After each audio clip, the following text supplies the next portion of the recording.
Հայաստանի 16-րդ վարչապետը գրում է իր Facebook-յան էջում. Մայրաթոր Սուրբ Էջմիածինը թող պարզաբանի համաձայն հայաստանյաց առաքելական Սուրբ եկեղեցու կանոնների, ինչ է տեղի ունենում, երբ պարզվում է կուսակրոն հոգևորականը խախտել է կուսակրոնության ուխտը եւ այն ստանձնելուց հետո զավակ է ունեցել։ Ողբերգություն է, հարգելի բարեկամներ, որ նման մեղադրանքը հնչում է ոչ թե որովհետև մեղադրողը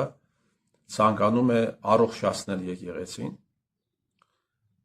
այլ ողբերգություն է, որ նման մեղադրանք է ներկայացնում մի մարդ, ով վերջին տարիների ընթացքում իրականացրել է հայ ժողովրդի գլխին միջազգային մասշտաբի մի շարք հանցագործություններ։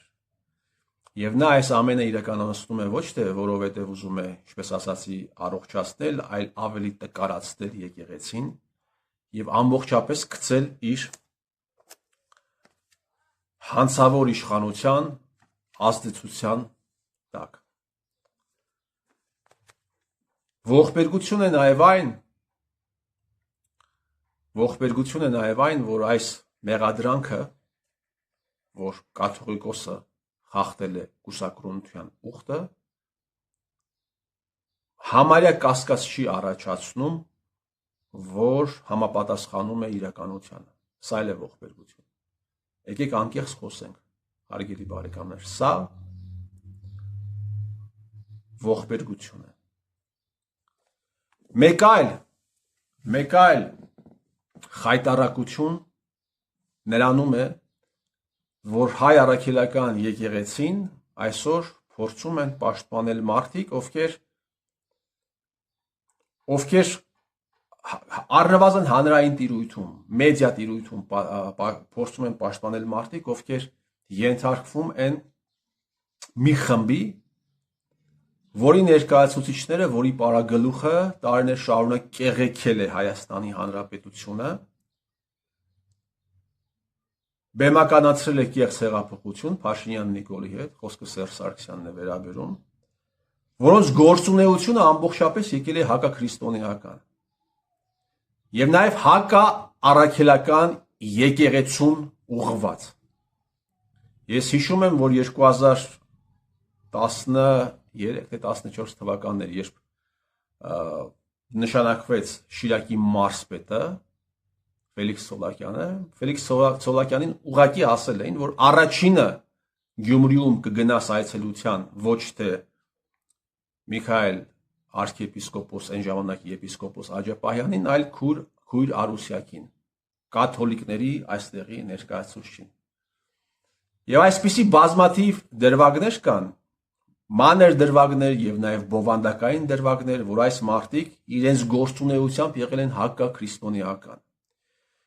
Այս մարդիկ, այս խմբերի ներկայացուցիչները, հատկապես վերջին տարիների ընթացքում, հարգելի բարեկամներ, մի քանի կոպեկի համար, այս վարսկանները մի քանի կոպեկի համար ամենավերջին վիրավորանքներն են տվել մարդկանց, այդ թվում առաքելական եկեղեցու բարձր դասի ներկայացուցիչներին միայն ու միայն մեկ բանի համար, որովհետև իրենք խոսել են ճշմարտության մասին։ Եվ հիմա այս վարսկանները, այս խմբերը փորձում են պաշտպանել առաքելական եկեղեցին։ Ես ձեզ ասեմ, ինձ համար անձամբ ավելի մեծ խայտառակություն է ոչ թե Նիկոլի այսպիսի քաղաքականությունը, այլ ավելի մեծ խայտառակություն է սրանց եկեղեցու պաշտպանելը։ Ինձ համար ավելի մեծ խայտառակություն է ոչ թե Թորոսյան Արսենի պեսների, որոնք ոչ միայն աթեիստներ են, այլ իրենց բնույթով հակաքրիստոնյա են, պահվածքը, այլ հանրապետական եւ հանրապետականամերձ մարդկանց պաշտպանությունը ուղղված եկեղեցի։ Այս սա է ողբերգությունը։ Ես ուզում եմ, որպեսզի մենք